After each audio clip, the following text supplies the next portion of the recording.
Hello students, I am your Hindi teacher from Shri Ved International School, Sector 25, Gandhinagar.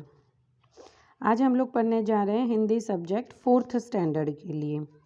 4th standard में आज हम start करेंगे lesson number 9, okay, जिसका नाम है स्वतंत्रता की ओर। जब हमारा भारत देश अंग्रेज़ों का गुलाम हुआ करता था तो किस तरह से स्वतंत्रता की ओर कदम बढ़ाए जा रहे थे उसके बारे में बातचीत की गई है इस लेसन में। ठीक है, तो चलिए स्टार्ट करते हैं। रीडिंग करवा रही हूँ मैं, साथ में एक्सप्लेन भी करती रहूँगी। आप सब लोग ध्यान से सुनेंगे और समझेंगे। ओके। धनी को पता था कि आश्रम में कोई बड़ी योजना बन रही है, पर उसे कोई कुछ न बताता। वे सब समझते कि मैं 9 साल का हूँ, इसीलिए मैं बुद्धू हूँ, पर मैं बुद्धू नहीं हूँ। धनी मन ही मन बड़बड़ाया। धनी एक छोटा सा बच्चा है, ये जो दिख रहा है आपको 9 साल का। तो आश्रम में रहते थे वो लोग, गांधी बापू के आश्रम में। तो एक दिन सुबह उठ के उसने देखा कि आश्रम में कुछ हो रहा है, किसी बात की योजना बनाई जा रही है, लेकिन उसे कोई कुछ नहीं बता रहा है। सबको ऐसा लग रहा है कि ये तो छोटा बच्चा है, इसे कहाँ कुछ पता चलने वाला है। लेकिन धनी अपने आप को क्या समझता था? होशियार समझता था। उसे लगता था कि मैं कोई बुद्धू नहीं हूँ, मुझे सब पता चलता है। तो इस तरह से वो अपने मन में बड़बड़ा रहा था। धनी और उसके माता पिता बड़ी खास जगह में रहते थे। खास जगह मतलब अहमदाबाद के पास महात्मा गांधी के साबरमती आश्रम में। महात्मा गांधी को आप सब लोग जानते ही होंगे, बापू जो हमारे राष्ट्रपिता कहे जाते हैं। तो वो कहाँ रहते थे? अहमदाबाद में रहते थे वो। उनका साबरमती आश्रम, साबरमती के नाम से उनका एक आश्रम था, जहाँ पे कोई भी गरीब बेघर लोग जहाँ पे आकर रह सकते थे। तो धनी और धनी के माता पिता भी वहीं पर रहते थे, जहाँ पूरे भारत से लोग रहने आते थे। गांधी जी की तरह वे सब भी भारत की स्वतंत्रता के लिए लड़ रहे थे। जब वे आश्रम में ठहरते तो चरखों पर खादी का सूत काटते, भजन गाते और गांधी जी की बातें सुनते। आश्रम में अगर वो रहते थे तो सबके अलग अलग काम थे, सबको अलग अलग काम करना होता था। तो वो क्या करते थे? चरखे पर कपड़ा बनाते थे, सूत काटते थे। जैसे देखो ये गांधी बापू दिखाई दे रहे हैं ना, ये दिख रहे हैं आपको चरखा चलाते हुए। इस तरह से बाकी के लोग भी चलाते थे, भजन गाते रहते थे वो लोग टाइम पास के लिए, और गांधी जी की अच्छी बातें, प्रवचन उनके सुनते रहते थे। साबरमती में सबको कोई ना कोई काम करना होता। खाना पकाना, बर्तन धोना, कपड़े धोना, कुएं से पानी लाना, गाय और बकरियों का दूध दूहना और सब्जी उगाना। आश्रम में जितने भी लोग रहते थे, गांधी बापू ने सबको काम दिया हुआ था, सबके काम बांटे हुए थे कि किसको क्या क्या करना है। ठीक है, तो किसी का काम था कपड़े धोना, किसी का काम था खाना पकाना, किसी का काम था पानी भर के लाना, किसी का काम था सब्जी उगाना और उनकी देखभाल करना। ठीक है, धनी का काम था बिन्नी की देखभाल करना। बिन्नी आश्रम की एक बकरी थी। धनी को अपना काम पसंद था, क्योंकि बिन्नी उसकी सबसे अच्छी दोस्त थी। धनी को उससे बातें करना अच्छा लगता था। बिन्नी कौन थी? आश्रम की एक बकरी थी, ये दिख रही है आपको धनी के साथ में ही। तो धनी का काम भी वही था कि पूरे दिन उसके साथ रहना, उसको पानी वगैरह पिलाना, टाइम पे उसको चारा डालना, वो सब उसका काम था। तो धनी बहुत खुश रहता था बिन्नी के साथ। धनी बिन्नी को हरी घास खिलाकर उसके बर्तन में पानी डालते हुए बोला, कोई बात ज़रूर है बिन्नी। वे सब गांधी जी के कमरे में बैठकर बातें करते हैं। कोई योजना बनाई जा रही है, मैं सब समझता हूँ। बिन्नी ने घास चबाते हुए सिर हिलाया, जैसे कि वह धनी की बात समझ रही हो। कहते हैं ना कि जो एनिमल होते हैं, जानवर होते हैं, वो हम इंसानों से भी ज़्यादा समझदार होते हैं। और अगर हम कंटिन्यू उनके साथ रह रहे हैं, अगर हमने उन्हें पाला है, अडोप्टेड हैं वो, तो वो और भी ज़्यादा केयरफुल और भी ज़्यादा समझदार हो जाते हैं, हमारी बातें समझना शुरू कर देते हैं वो। तो बिन्नी थी, वो हमेशा धनी के साथ रहती थी। अब धनी उससे कोई बात कहता था ना, तो बिन्नी इस तरह का रिएक्शन देती थी जैसे वो सारी बातें समझ रही हो। धनी ने उसको बोला कि देखो बिन्नी, ये लोग हमें कुछ बता नहीं रहे हैं, लेकिन आश्रम में कुछ ना कुछ तो चल रहा है। तो बिन्नी ने ऐसे हाँ में सिर हिलाया कि जैसे वो उसकी बात समझ रही हो। धनी को भूख लगी। कूदती फांदती बिन्नी को लेकर वह रसोई घर की तरफ चला। उसकी माँ चूल्हा फूंक रही थी और कमरे में धुआं भर रहा था। अम्मा, क्या गांधी जी कहीं जा रहे हैं? उसने पूछा। उतने में धनी को क्या लग जाती है? भूख लग जाती है। बिन्नी को खाना खिलाते खिलाते उसको भी भूख लग जाती है। तो रसोई घर की तरफ जाता है जहाँ पे उसकी मम्मी खाना बना रही थी। तो वहाँ जाके पूछता है कि अम्मा, गांधी जी कहीं जा रहे हैं क्या? खांसते हुए माँ बोली, वे सब यात्रा पर जा रहे हैं। कहाँ जा रहे हैं? यात्रा पर जा रहे हैं। यात्रा? कहाँ जा रहे हैं? धनी ने सवाल किया। समुद्र के पास कहीं। अब सवाल पूछना बंद करो और जाओ यहाँ से धनी। अम्मा जरा गुस्से से बोली, पहले मुझे खाना पकाने दो। और वो बार बार सवाल पूछ रहा था तो अम्मा परेशान हो गई थी। और अम्मा को पता था कि अभी ये ऐसे ही सवाल पूछता रहेगा, तो बेटर है कि इसको यहाँ से भगा दूँ। तो अम्मा ने कहा कि वो कहीं समुद्र के पास जा रहे हैं, बहुत दूर। मुझे नहीं पता है, अभी तुम जाओ यहाँ से चुपचाप, मुझे खाना पकाने दो। धनी सब्जी की क्यारियों की तरफ निकल गया जहाँ बूढ़ा बिंदा आलू खोद रहा था। बिंदा चाचा, धनी उनके पास बैठ गया। आप भी यात्रा पर जा रहे हैं क्या? बिंदा ने सिर हिलाकर मना किया। उसके कुछ बोलने से पहले धनी ने उतावले होकर पूछा, कौन जा रहा है? कहाँ जा रहे हैं? क्या हो रहा है? बिंदा चाचा कुछ बोलते उससे पहले ही धनी ने अपने सवालों की बरसात वहां पर कर दी कि चाचा, कौन कौन जा रहा है, कहाँ जा रहे हैं, ये लोग क्यों जा रहे हैं, वगैरह वगैरह। सारे सवाल वो बिंदा चाचा से पूछता है। बिंदा चाचा क्या कर रहे थे? आलू खोद रहे थे। सब्जियों की देखभाल करना बिंदा चाचा का काम था। ठीक है, अगले पेज पर आते हैं।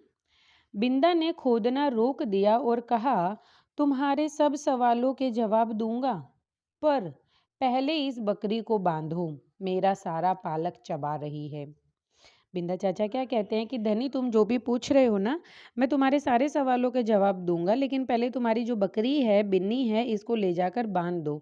ये मेरे सारे पालक जो उगाया हुआ है यहाँ पे, वो सारा चबा रही है, खराब कर रही है। धनी बिन्नी को खींच कर ले गया और पास के नींबू के पेड़ से बांध दिया। फिर बिंदा ने उसे यात्रा के बारे में बताया। गांधी जी और उनके कुछ साथी गुजरात में पैदल चलते हुए दांडी नाम की जगह पर समुद्र के पास पहुंचेंगे। गांव और शहरों से होते हुए पूरा महीना चलेंगे। दांडी पहुंचकर वे नमक बनाएंगे। बिंदा चाचा उन्हें इसको धनी को बताते हैं कि गांधी जी और उनके कुछ साथी ही जा रहे हैं, जो पूरा एक महीना गांवों से होते हुए, शहरों से होते हुए, पैदल चलते हुए कहाँ जाएंगे? समुद्र के किनारे जो दांडी नाम की एक जगह है, वहां जाएंगे और वहां पे नमक बनाएंगे। नमक? धनी चौंक कर उठ बैठा। नमक क्यों बनाएंगे? वो तो किसी भी दुकान से खरीदा जा सकता है। धनी क्या कहता है कि नमक बनाने की क्या ज़रूरत है गांधी बापू को? नमक तो हम किसी भी दुकान से खरीद सकते हैं। हाँ, मुझे मालूम है, बिंदा हंसा। पर महात्मा जी की एक योजना है। ये तो तुम्हें पता ही है कि वह किसी बात के विरोध में ही यात्रा करते हैं या जुलूस निकालते हैं, है ना?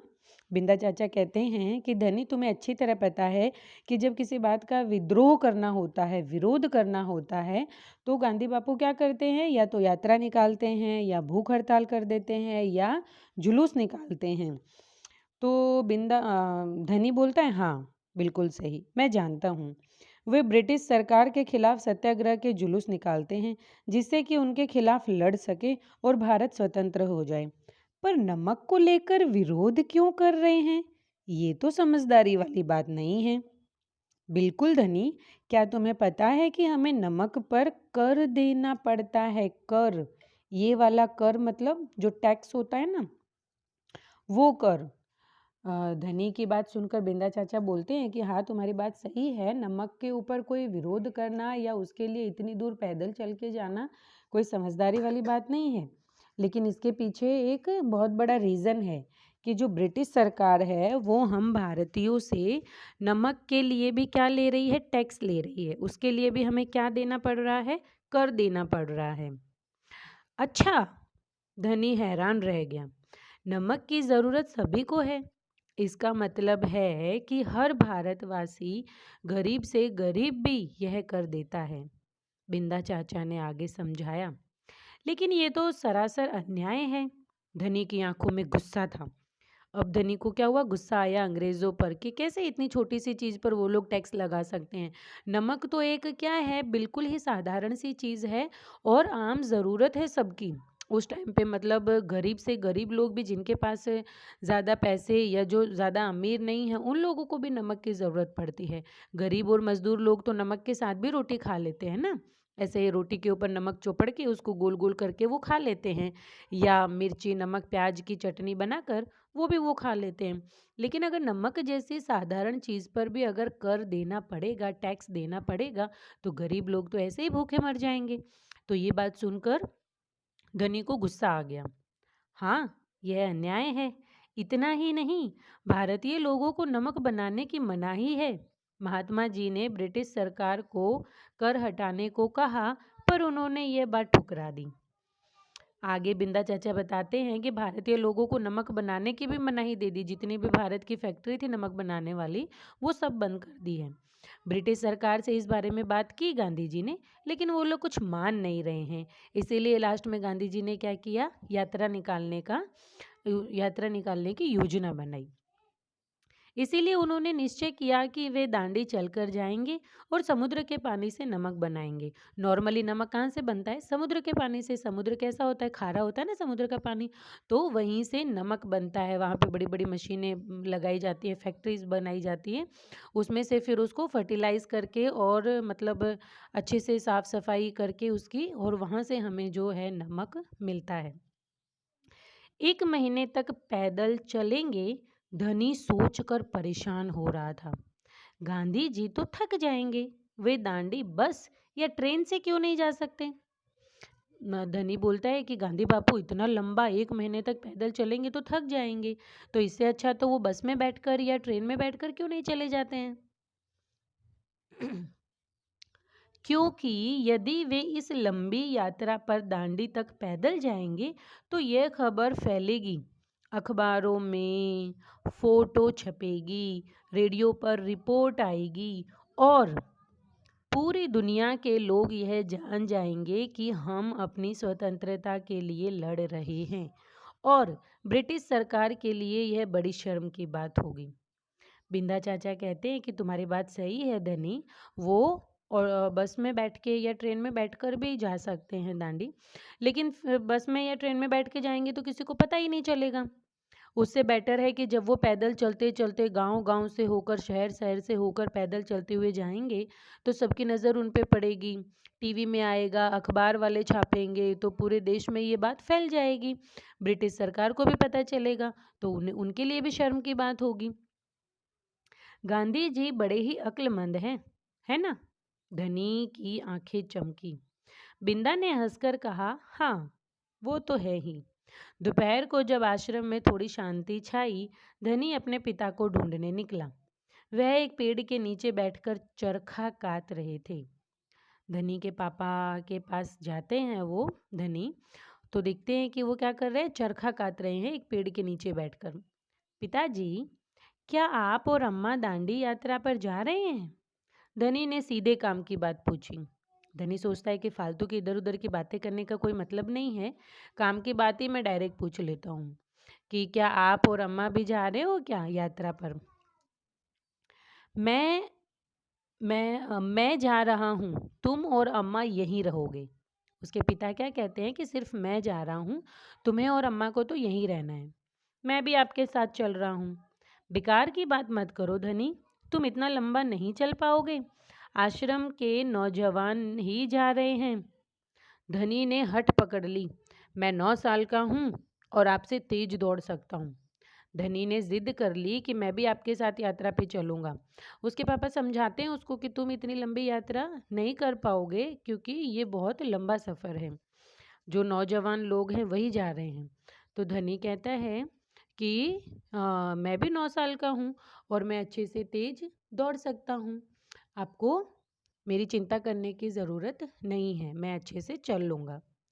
धनी के पिता ने चरखा रोककर बड़े धीरज से समझाया, सिर्फ वे लोग जाएंगे जिन्होंने महात्मा जी ने खुद चुना है, जिनको महात्मा जी ने खुद चुना है। लास्ट में फिर उसके पिता क्या कह देते हैं कि वैसे तो ये मानने वाला है नहीं, तो वो बोलते हैं कि वही लोग जाएँगे जिनको महात्मा जी अपने साथ लेकर जाएँगे बस, और कोई नहीं जाएगा। ठीक है, मैं उन्हीं से बात करूँगा, वो ज़रूर हाँ कहेंगे। तो धनी बोलता है कि ठीक है, तो मैं गांधी बापू से बात कर लेता हूँ, वो मेरी बात मानेंगे और मुझे साथ में ले जाएँगे। धनी खड़े होकर बोला और वहीं से चल दिया। गांधी जी बड़े व्यस्त रहते थे, उन्हें अकेले पकड़ पाना आसान नहीं था, पर धनी को वह समय मालूम था जब उन्हें बात सुनने का समय होगा। रोज सुबह वह आश्रम में पैदल घूमते थे। उन दिनों में धनी धनी को पता था कि गांधी बापू बहुत बिजी हैं, बहुत ही व्यस्त हैं वो, लेकिन उसको ये भी पता था कि किस टाइम उनसे बात की जा सकती है। रोज सुबह गांधी बापू मॉर्निंग वॉक के लिए निकलते थे। पूरे आश्रम में वो पैदल घूमते थे। तो धनी ने सोच लिया कि हाँ, वो सही समय है उनसे बात करने का, क्योंकि उस टाइम पे वो अकेले भी रहते हैं, तो मैं अच्छे से उनसे बात कर सकता हूँ। अगले दिन जैसे ही सूरज निकला, धनी बिस्तर छोड़कर गांधी जी को ढूंढने निकला। वे गौशाला में गायों को देख रहे थे। फिर वे सब्जी के बगीचे में मटर और बंद गोभी देखते हुए बिंदा से बातें करने लगे। धनी और बिन्नी लगातार उनके पीछे पीछे चल रहे थे। अंत में गांधी जी अपनी झोपड़ी की ओर चले। बरामदे में चरखे के पास बैठकर उन्होंने धनी को पुकारा, यहाँ आओ बेटा। अगले दिन सुबह उठते ही धनी तो अपने मिशन पर चल पड़ा कि आज तो गांधी बापू से बात करनी ही पड़ेगी मुझे। तो गांधी बापू जहाँ जहाँ जा रहे थे, धनी भी वहाँ वहाँ उनके पीछे पीछे जा रहा था। लास्ट में गांधी बापू अपनी झोपड़ी में जाकर बैठ जाते हैं। तो वो देखते हैं कि धनी उनके पीछे पीछे घूम रहा है, तो वो धनी को बुलाते हैं अपने पास कि बेटा इधर आओ। धनी दौड़कर उनके पास पहुंचा। बिन्नी भी साथ में कूदती हुई आई। तुम्हारा नाम क्या है बेटा? धनी बापू।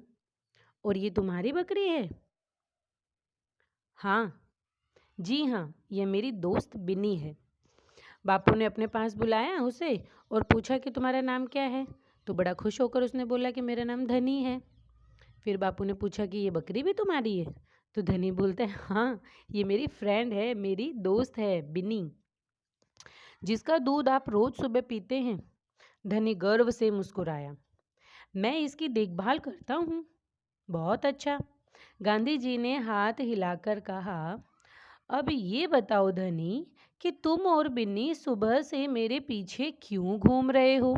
गांधी बापू ने नोटिस तो किया ही होगा ना कि दो वो बच्चा पूरे दिन से बकरी लेके उनके पीछे पीछे पीछे पीछे घूम रहा है। तो अब उसकी चोरी पकड़ी गई। बोलता है, गांधी जी ने पूछ लिया कि तुम क्यों मेरे पीछे पीछे घूम रहे हो? मैं आपसे कुछ पूछना चाहता था। धनी थोड़ा घबराया। क्या मैं आपके साथ दांडी चल सकता हूँ? हिम्मत करके उसने कह डाला। हिम्मत करके उसने पूछ ही लिया कि गांधी बापू, आप यात्रा पे जा रहे हो दांडी, तो मुझे भी आपके साथ चलना है। गांधी जी मुस्कुराए। तुम अभी छोटे हो बेटा, दांडी बहुत दूर है, सिर्फ तुम्हारे पिता जैसे नौजवान ही मेरे साथ चल पाएंगे। गांधी बापू ने भी समझाया उसको कि बेटा तुम तो छोटे हो, तुम नहीं उतना चल पाओगे, तुम्हारे पिता जितने नौजवान हैं वही चल सकते हैं अच्छे से। तो धनी बोलता है, पर आप तो नौजवान नहीं हैं। धनी बोला, आप नहीं थक जाएंगे? धनी बोलता है कि बापू आप भी तो नौजवान नहीं हो, आप तो बूढ़े हो, तो इतनी लंबी यात्रा आप कैसे करोगे, आप भी तो थक जाओगे। मैं बहुत अच्छे से चलता हूँ, गांधी जी ने कहा। मैं भी बहुत अच्छे से चलता हूँ। धनी भी अड़ गया। गांधी बापू कहते हैं कि भले मैं बूढ़ा हूँ लेकिन मैं बहुत अच्छे से चल सकता हूँ।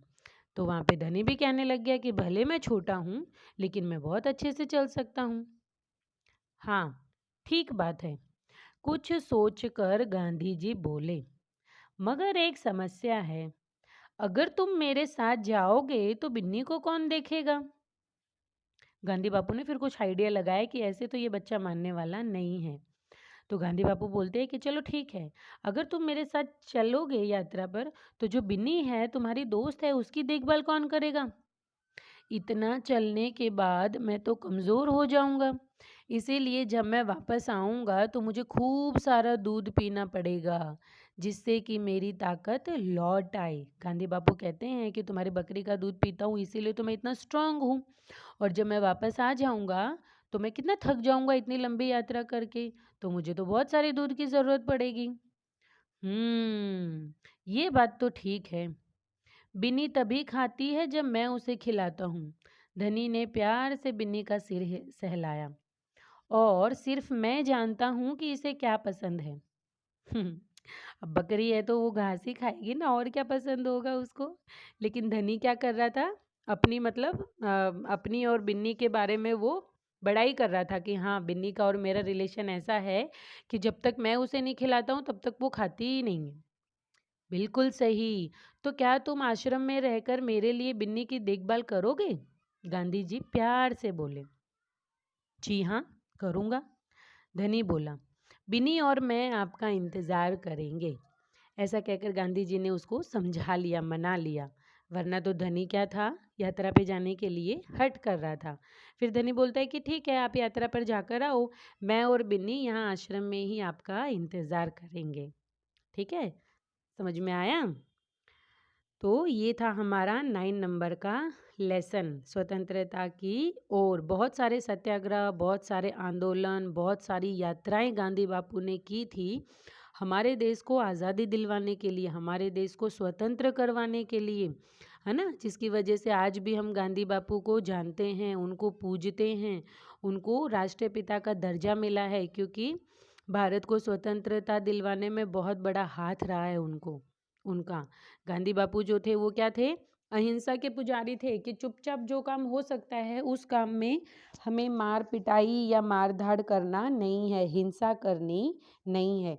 तो उन्हें जब भी किसी चीज़ का, अंग्रेज़ों की किसी बात का विद्रोह करना होता था, तो वो या तो यात्रा पर निकल लेते थे, या फिर वो भूख हड़ताल पे बैठ जाते थे, या फिर वो किसी तरह का जुलूस निकालते थे।